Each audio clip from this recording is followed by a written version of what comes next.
the storm out. Hey everyone, this is Haas at Off Kilter.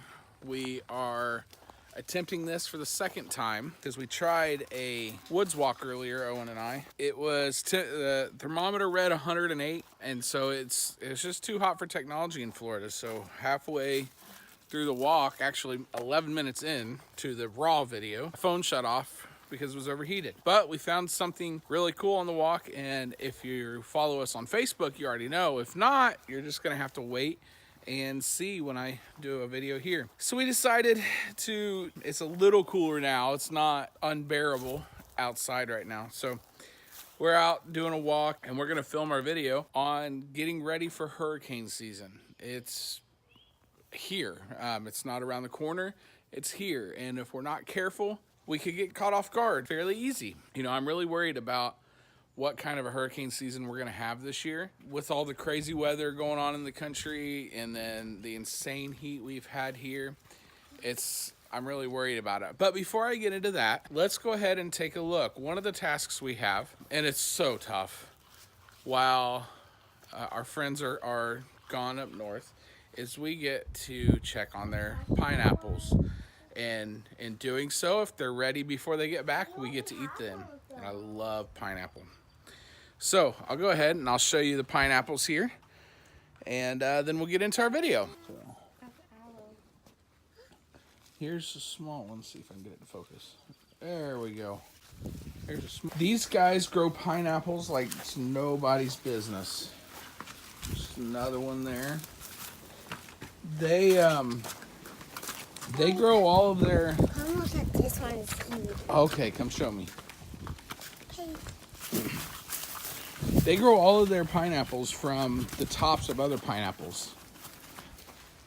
Ta-da! Whoa, that's a big pineapple. That's about ready to pick, isn't it? A new one coming up there. Hi, throw up on me. They grow all their pineapples from the tops of other pineapples. We've never had any luck. I don't know if... And it's not like it's getting watered. We haven't had any rain. We don't come over and water it. This is just natural stuff. So I don't know what it is. Maybe I have a black thumb. Show you that. Now let's go ahead and get started on our hurricane prep. A couple things that should be kind of obvious that apparently isn't, because I had to do it for my neighbor last year. Or not last year, last hurricane during Irma. Pick up your yard. There's no reason to let your yard turn into a bunch of missiles that could harm your family or a neighbor's family. Just pick up your yard. I know we have some stuff in our yard. We plan on getting that taken care of very, very soon. And so we don't have to worry about that.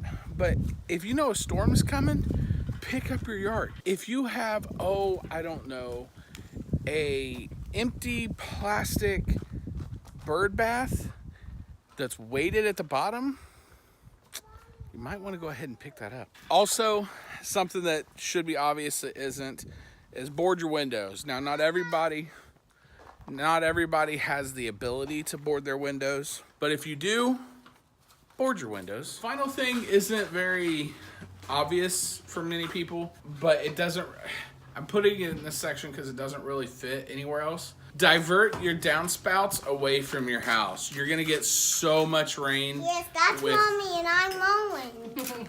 You're gonna get so much rain with one of these systems that come through. If you have a downspout that just goes right into the ground at your foundation, it can start to cause issues. So make sure you get a downspout diverter. A good one, you can go to Home Depot or Lowe's and get one of those downspouts in a roll. Attach it to the end of your downspout. It'll roll out when the rain comes, and you can have it go far away from your property.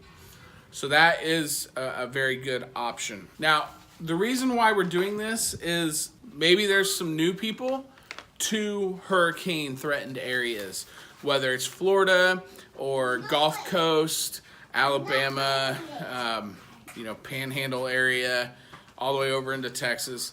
Maybe you're new, maybe even on the other side, up North Carolina, and this could be your first hurricane season. and I'm thinking we're gonna get at least one, if not a couple. I just wanted to use my experience. I was down here for the 2004 hurricane season when we had Charlie, Jean, and Francis come through pretty much the same path, just a little different in a very short amount of time. Hannah had to go through Ivan. She was up in Pensacola at that time, so she had to deal with that. That was a Cat 5. The strongest I've ever been in was a Cat 4, though I'm pretty sure Charlie was borderline. And then also I was down here for Irma. So I may miss a couple things, but I am coming from a place of experience. If I missed anything by the end of this video, please put it down in the comments. On your way down there, click that subscribe as you go down. You'll pass it right up. Why not click it? I think you'll enjoy it. So now I want to talk about some things you may want to buy. The first one, or have. If you don't have to buy it, you can at least get them. The first one is a good weather app. Now, year-round, we use an app called Dark Sky. It's one of 2 apps that I've ever paid for in my life. It's like $3. It's a really good app for day-to-day type of weather. Even long-term forecasting. But if you're wanting a video app, we also use Fox 13's news app. You know, if you're in Central Florida, that's a really good one. You could use any meteorologist. I really like Paul Delgado, so that's who I go with. Also, make sure that your meds are full. Don't get caught 3 days out of a hurricane, we still don't have power, and you don't have your meds because they ran out, and you thought, oh, this one will just pass us by. Hurricanes can take a hook very quickly, very sharply. That's what Irma did. So please make sure your meds are filled up, especially if they're life-sustaining medication. Go get them filled up. Also, make sure that you have plenty of tarps on hand. You never know if your roof is going to need to be patched really quick or not. It takes a while, unless you're doing the work yourself, to get a roofing company out to you. So make sure you have plenty of tarps. One way that you can get some tarps if you don't have the money, because tarps can be kind of expensive, especially for the good canvas ones. Look at Harbor Freight. They're always giving away something free with any purchase. Every now and then they give away tarps, little 3x5 or 4x6 tarps.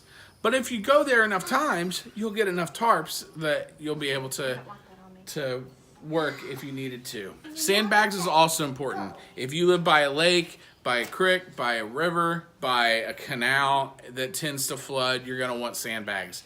If you live in a lower spot, you're gonna want sandbags. It's been my experience, sandbags are kind of difficult to find. And when the county has those stations where it's like free sandbags, come and get them, they run out super, super fast. So what I would recommend you do is go and get the black contractor lawn bags, fill those with sand. If you're in Florida, just look around. Sand is everywhere. You can fill it up with sand, throw it against your door, and you're good to go. It works really well. That's what we did during Irma. We live kind of on the hill, so there was no reason to, other than it was my first hurricane here without my parents. So I was just kind of like, all right, I'm going to do everything I possibly can to make sure that everything is okay. It was a little overkill for our property, but I did it anyway just to be sure. The next thing you need to make sure you have is gas. It doesn't matter if you think you have enough, you need more. When you get to the point that you think you have enough gas, go buy another can and fill it up. Make sure you're putting fuel stabilizer in there, whether it's Stable, Startron, I don't care. Ethanol is kryptonite to small engines. The worst thing you can put in a small engine is the gas that we're forced to put in small engines. So you should always be running that anyway. But if you're storing gas for a potential storm, you're gonna wanna have that stable in there. And when you don't know when you'll be getting power back, you're gonna wanna make sure you have enough that if you have a generator, you can have that generator go for a long time. Make sure your cars are full. Don't wait till the day before the hurricane's supposed to get here and you fill up your car because you're not gonna find gas. People are gonna tap it out. Make sure that the minute they start talking about a potential hurricane coming to you and it's a legitimate threat, make sure that you're keeping that tank full. It will save you. During Irma, it saved us. Luckily for us, Winter Haven, which is 45 minutes up the road, they never lost power for the most part. So their gas stations were good. So we were making runs for the neighborhood up there for gas stations. And because Hannah has such bad asthma, and there was 0 wind after Irma, which is odd, 0 wind, she was starting to have asthma attacks just because she couldn't breathe. There was no air circulation. And we didn't have a generator yet. Luckily, we have a generator now. And then we ended up with a generator about halfway through our time without power. We would hop in the car with the AC, drive up to Winter Haven, and get gas for everybody, just refill their gas cans. We wouldn't have been able to do that if we would have waited and, oh no, we're out of gas. So make sure you have plenty of gas.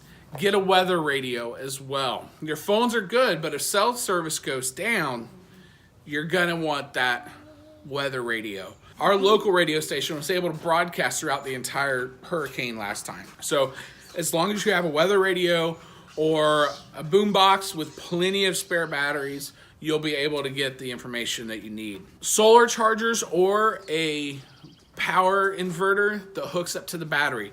Don't rely on the power inverter so you can just plug into the cigarette lighter. It's way too little of power going to it. You'll never charge everything you need to charge. But if you have it hooked up to the battery, it's just like plugging it into a wall and you'll be good to go there. Bug spray, I know that's a little controversial. Some people are like, don't do bug spray, it's horrible. Listen, when you have mosquitoes that are big enough to carry you away, you're gonna say, all right, this time right now, I can wear bug spray. When everything returns back to normal, then I can go back to my oils or whatever method you use. You're gonna want bug spray right after a hurricane. Cool rags will save your life. You know what I'm talking about, those things where you get wet and you snap them and then you put them on your neck and they cool you down really fast. Make sure you invest in those. Sometimes you can find them really cheap, sometimes you can find them kind of expensive. Do your shopping, all of them are gonna work the same. I have cheap ones, I have the expensive ones. It all works the same and they're wonderful. And also make sure you have plenty of batteries, whether that's for flashlights or radios, or make sure that the toys for the kids don't die and then they lose their mind. Make sure you have plenty of batteries. Another thing that you're gonna wanna deal with is lighting. We got them at Rural King. I've seen them at dollar stores. I've seen them at Harbor Freight. I've seen them all over the place.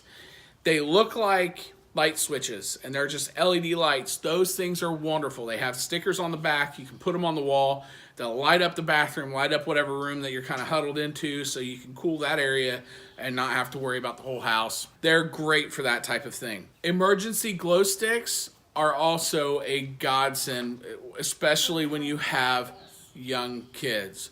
Owen sleeps with a nightlight. Those emergency glow sticks put off enough light that it'll keep him happy to where he has his nightlight, but it's still low dim enough that it's not gonna mess with our sleep patterns because we keep it dark. Another thing that's really good about them, they last all night. So you don't have to worry about it going out and then your child crying at 3 o'clock in the morning because their light went out. You're probably gonna be up at that time anyway if you don't have a generator and you don't have a window unit. So you're gonna be hot and miserable up at that time anyway. It's good to have. Also the 72-hour candle. This thing is really cool. I have not done it yet, but I've watched the videos. I was introduced to this 72-hour candle, which is a tapered candle and a full tub of Crisco from Full House Homestead and Homestead Mama. I'll put a link, probably as a card. I'll put it in the description as well, to that video. Really cool channel. I'm glad to see that baby Ben is home now. That was a big answered prayer from a lot of people. So please check them out. Check out that 72-hour candle. It was really cool and I'm like, that's genius. Kerosene lamps, you'll have a lot of people that are like, no, don't do anything with fire. I love kerosene lamps. I think they're really cool. I would like to get more than what I have. So we use those. We just make sure it's out of the reach of Owen. So we've talked about what to buy. We've talked about lighting. What else goes on inside the house? Before the hurricane gets there, make sure you clean your house. It can get cluttered really fast in the aftermath of a hurricane. And because it's so hot and you're so miserable, you're not gonna wanna clean it. You will appreciate that you have cleaned your house before the hurricane. Invest in a dry bag. I don't care if it's an actual legitimate dry bag that you would take whitewater rafting, or if it's a dry bag that is a Ziploc bag that you can make sure water won't get into. Invest in a dry bag. Put important papers in there. Take down serial numbers, especially guns. I learned that from experience. Have anything that would be of importance that could get damaged by water in that bag. It could end up saving you down the road. Hopefully, none of this stuff will matter. But if it does, make sure you have that available in a dry bag. Make sure you charge everything. We keep our phones and computer plugged in until the power goes out, and then we unplug it, and then we're on battery, and we try to use it very sparingly. So make sure you have everything charged ahead of time.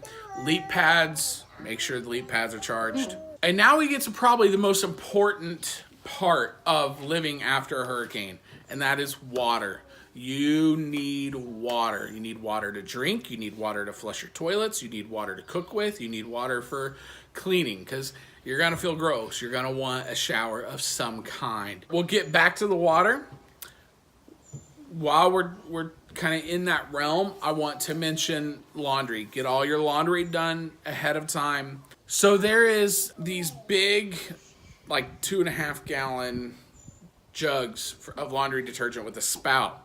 Those things are wonderful for washing your hands or doing dishes. So go ahead, do your laundry, save that. While you're doing your laundry, look up Redneck washing machine. It uses a 5-gallon bucket and a plunger. Being able to wash your laundry if you're without power for a long time will feel wonderful. During Irma, we didn't have any of that type of stuff, but we still wanted to wash laundry. So I improvised and I took our giant white cooler and we filled it with detergent and water, and we put the clothes in. And then I have a tamper, big heavy steel tamper, that I used to do the laundry. And that was tough. That was a workout. It would be a whole lot easier to do it the right way. So we're gonna have one of those just in case. Also, go ahead and dilute your soaps. One thing, and we do this anyway, if you get the foam pump hand soaps, when you're done with that, you can fill it up with about that much Dawn. Fill in the rest, because the Dawn is concentrated.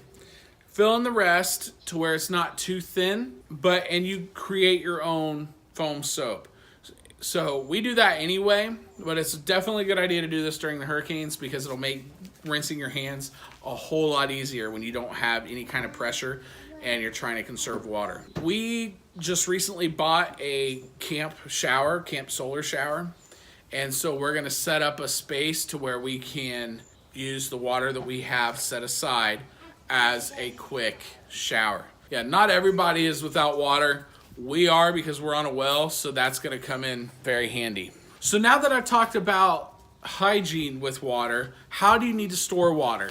There's a few different things that we do. We fill our tubs with water, which is fine, and unless there's ever a backup, then that sucks. Same thing with your washer. It's fine, fill it with washer, unless there's a backup, and then that sucks. So don't rely on that as your only water source. But we do fill them up with water. Any spare Rubbermaid tubs that you have that you're not using, or even some that you are using, that garland for the Christmas tree, you can pull it out of there, throw it in the closet, and use that to get water. Water is so very important, especially if you're in a hot climate like this. You need water to survive. Get as many of those big Rubbermaid tubs as you can, fill it with water, fill your pots with water. What we do for the months going up to a hurricane season, we save all of our milk jugs, we save all of our water jugs, we save all of our 2-liter bottles, juice containers, pickle jars, we use all of our ball jars, and when kombucha jars, bottles are really good for that. And then if we know, oh, there's a hurricane coming, we'll fill everything up and we don't have to worry about it. This year I have the water tank my brother gave me. There was a pink liquid in it. I don't know what it was, so we definitely won't use that for drinking water, but we can use it for flushing water. And then finally, if you have a kiddie pool, or go get a kiddie pool, you find them on Craigslist, super cheap all the time, because the kids don't use it anymore, so they just want to get rid of it. Go get a kiddie pool, fill it up with water. That saved us last year, because as prepared as we thought we were not. So that kiddie pool really saved us. I do want to say one more thing about pools. If you have a chlorinated pool, drain it a little bit, because it will get full of water and it will overflow. So drain it a little bit and then the rain that comes, it'll fill it back up and you don't have to worry about it overflowing. Look for rain barrels that you can put on the corner of your house, and also an IBC tote. Now, I want an IBC tote really bad. I'd like 1 or 2 of them. They're about $60 to $100 that you can find on Craigslist. Get the food grade ones, and that way you don't have to worry about, oh, there was fertilizer chemicals in here or anything like that. Usually it's going to be some kind of oil or whatever comes in the food grade IBC totes. But those are very handy to have in a water scarcity situation. There's a lot of ways to prepare for a hurricane when it comes to food. You need to have a minimum of a week worth of food just in case you're not going to be able to get to a grocery store. That was a big issue with us during Irma, as grocery stores weren't open. There are some restaurants that were open. If you do the restaurant thing, that's fine. What I would do is I would get gift cards to some of the bigger chains because they're going to have the generators. Every Chinese place I went through was open even a week afterwards, but they didn't have a generator going. And it's one of those situations where the health department's really not going out and looking, so they're just trying to empty their freezer. I'd probably stay away from those type of restaurants. Big chains, they're gonna have those generators. Their freezers aren't gonna go down because they're not gonna lose all that food. So I would go ahead and set aside gift cards now to do that. We ended up going, I think, to Olive Garden after Irma last year, so that helped. But 2 would be better, just to be safe. Remember, when you're preparing for something, 2 is 1 and 1 is none. So you need to make sure you have enough in order if something really bad happens. Maybe the power grid is totally knocked down and it takes much longer. We were without power for a little over a week, and if it took longer, we probably would have been hurting really bad. Make sure you have plenty of charcoal or propane or firewood, whatever your method of cooking is. I would probably be able to have 2 just in case one goes out. Maybe you end up using a whole lot more propane than you imagined, or even charcoal than you imagined. It's nice to have another option to cook on. If you're just looking to go totally cook free, that's fine. There's options for that. But if you want to cook something, make sure you have at least 2 ways to cook. If you don't have a dehydrator, you're really missing out. Dehydrators are, to us, invaluable, especially in a prepping situation. We make fruit chunks and dehydrate it. Now, with that, I would say be careful with some of the fruits, like pineapple. It makes it so sweet, it actually starts to hurt your gums when you eat too much. We make fruit chunks. We make fruit chips, like apple chips, banana chips. You can make fruit leathers, essentially fruit roll-ups with a dehydrator. You just have to have a special tray. There's also jerky that you can make. We did that last year. You just get the leanest cut of beef that you can find, slice it super thin. You can marinate it if you want, season it however you want. I think we did a pepper jerky. It was really tasty. It lasted us that whole week. You can even make potato chips. Now, I had never thought about making potato chips with my dehydrator until this morning when the Broussards posted a video, and I'll have that in a link. I'll also put it in a card, that showed her making her own chips with her dehydrator. And I'm like, that's freaking genius. And she blew my mind even further, because not only did she put it in a mason jar and vacuum seal it, she put a silica pouch in there to make sure if there was any moisture left, it wouldn't cause any issue with the potatoes. She says that it reconstitutes perfectly fine in soups or casseroles, or even for, au gratin. Make sure you have plenty of canned vegetables, whether it's from your garden, which is ideal, that you've canned yourself, or plenty of store-bought canned vegetables. Make sure you have all that kind of stuff. It keeps, you don't have to worry about it. Once it's canned, it's canned. Then you can just pull it out whenever you need, and there you go. You're ready to cook it and eat it. One tip that I got from my friend Carolyn, instead of using water to cook, get a bunch of broth or stock before time and use that as your cooking liquid. That's a really good idea. It keeps on the shelf. It just enhances the flavor. I like cooking with that more than water anyway. And so I think that's a really good option to cook with, is stock and broth as opposed to water. Save that water for yourself or activities that you need to do. And the last thing in food is make ice blocks. What we do is we take Tupperware containers and we fill it with water, we freeze it, and we make ice blocks that way. It lasts so much longer. It takes a lot less time to melt. We used to just fill up a Ziploc bag and put it in, but we found because it's so thin, it melts really fast. When you do it as a block, it takes a long time to melt. So freeze it that way, and then you can just keep it in your freezer. And it's gonna help keep all your food cold longer if you don't have a generator. So we've taken care of ourselves. What do we do with our animals? Well, one thing you can do if you have dogs that are inside, well, dogs in general, and you're gonna bring them inside during the hurricane, get pee pads. If they need to go use the restroom, you're not gonna send them out in the hurricane. Give them a pee pad that they can use inside the house, and then when the hurricane is past, then you can let them out and do what they gotta do. But if they have a pee pad in the house, then you'll be good. Make sure you have plenty of food, whether it's for the dogs or the cats or your livestock. Make sure you have plenty of food. Another tip I've gotten from friends is take your food, split it into two, and put it in two different areas. That way, if one spot gets a leak in the roof and it ruins that food, you haven't lost all your food, you have enough that your animals can get through until you can get to a feed store and get more feed for your animals. So make sure you have enough food and you're storing it in a smart manner. Tag your animals. You know, if you have cows and you have the ear tag that's just numbered, that's fine for you, but it doesn't help anybody else. You can get the wristbands that you get at fairs or even hospitals.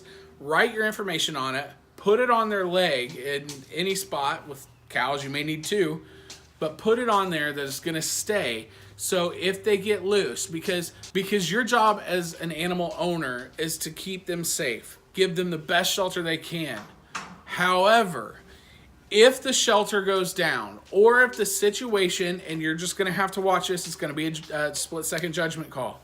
If the situation is those animals going in that shelter is not gonna be safe, let them loose. You will be able to get them back most of the time. Either way, their instincts are gonna kick in and they're gonna be okay. Especially your birds. If you free range your birds, they know, oh, I can go out, I know where home is. So they'll come back. Your other animals, you have your information on it. So when another homesteader or another farmer goes, oh look, there's a goat, that goat shouldn't be there. Oh, and there's something on its horn or whatever, they can look and they can contact you. You can get your animals back. Do whatever's gonna be safest for your animals. That may be let them go. So I have a couple of do nots. Under any circumstances, do not do these next couple things. The first one, tape your windows. When you go down Main Street and a hurricane's coming, instead of boarding it up, you see people taping their windows, whether it's their house or the big pane windows at the businesses on Main Street. That's stupid. The thinking behind it is, oh, if something hits this, it's going to increase the strength of the window and it's not going to break. It's going to break, but what you're doing is you're holding everything together. So you're going to have these giant chunks of glass flying at you, looking to decapitate you, instead of just breaking into a bunch of small pieces like it's designed to do and falling to the ground. You may have a couple, if something bad hits the window and it wind's going hard enough for that to happen, you may have some glass beads fly through, you get cut up a little bit. But that's a whole lot better than pulling a Ichabod crane. So do not tape your windows. Also, and this isn't a safety one, this is just what I would think would be common sense, please do not go and be like, oh, hurricane's coming, I gotta have enough food. Not having a generator, you go and you buy a month's worth of food. That food's gonna be wasted. Us rednecks, we like hurricanes because we get hurricane parties out of it. You know, we have buddies that have freezers full of deer that they've hunted or hog that they've hunted or gator or cows that they've harvested. They gotta get rid of it, so they have massive barbecues. That's fine. But if you don't know anybody that has that ability and you don't have a generator to keep that safe, you're throwing money out the door. Don't buy all that food. Make sure you have non-perishables. Make sure you have stuff that can last if you lose power and you don't have a generator. And you have perishables for a couple days until it reaches that food unsafe temperature, which I believe is 40 degrees. Don't hold me to that. Once food gets down to a certain temperature, it's not safe to eat anymore. You gotta chuck it. So don't waste your money by going out and buying all these groceries the day before a hurricane gets here, because who knows how long you're going to be without power. And finally, after the storm. What do you do after the storm? Well, it's going to suck. For those that have never been through one, during the storm, it can be scary. When you hear your roof flapping, it can be scary. Overall, it's not that bad. I remember going through my first hurricane. I'm like, this is an Indiana storm. The only problem is it sticks around for 6 hours. That part's not bad. It actually kind of feels good. You know, I went out. I will tell you what I did because there are kids watching and I don't want to give them ideas. I did things that probably weren't safe. You know, I did those stupid things Owen was warning you about last video. But the breeze, it's a cool breeze. That's an understatement. The wind, it's cool. The rain's hitting you. It feels kind of nice unless you're getting pelted with sand or, you know, random things that the idiot neighbor didn't pick up. But make sure that you're being smart with it all. After the storm, it's going to suck. It's going to get hot. Not going to be a whole lot of wind to cool you off. You're going to start losing your mind because there's nothing in front of us to do this with. What am I going to do? I can't, you know, get my technology fixed. So it's going to be hot. It's not going to be fun. Make sure you have stuff to do. Whether it's playing board games or coming up with other random games that you can play with your family or reading a book or something. Just make sure you're as cool as possible while you're doing it. What I would recommend doing is, even though you're going to get to the point where you're ready to smack everybody in the room with you, use it as a time that, hey, I'm not at work right now. Let me enjoy the time with my family. We can suffer together and it's going to be a good time because we're going to choose for it to be a good time. Go to find a river that's shaded and have a fishing trip. Find a lake. Go swim in a lake. That'll cool you off. Do something together as a family. Now, when you go do something as a family, or when you go, oh, I don't know, go get gas like I did last year, and somebody decides, hey, they're not home now, we're going to break into their house and steal some guns. Make sure that you close everything. Windows, everything. Don't think it's so hot, I'm going to leave these windows open for ventilation, because guess what? People suck. So make sure that you have everything closed. Door locks are not for dishonest people. They're to keep honest people honest. They just make it a whole lot harder for the dishonest people to do dishonest things. If they want in there, they're getting in there. Let's not make it easy for them. Make sure all your windows are closed. You can air it out when you get back. Before you do any of that, assess your house, assess you, assess your loved ones. Once you know you and yours are okay, go down the road, go to the next neighborhood. Look for shut-ins, look for homebounds, look for elderly people. Make sure they're okay. Once you know everybody's okay, then go ahead and, like I said, go have fun. Go use this time to spend with your family. I'm not going to lie, hurricanes are no fun at all, especially the aftermath. It's really the aftermath that I hate with hurricanes. You can get through it. If I forgot anything or you have something to add or even criticize me, I'm fine with criticizing. You know, I don't pretend I know everything. Maybe I said something that was wrong. Let me know. Put it down in the comments. Also, somewhere, I'm just learning all this, so I don't know. Over here somewhere is going to be a subscribe button. It'll be our new logo. Go ahead and click on that. But no matter what happens, I pray there's no hurricanes. I pray nobody experiences their first hurricane. I pray nobody experiences their 10th hurricane. But if they do, make sure you're prepared. So I'll leave you with what I always leave you with. Be self-sufficient, help everyone you can, and inconvenience no one. Y'all have a good day. Bye. Y'all have a good day. Bye. I'll show you my stick. Okay, I'll use my stick.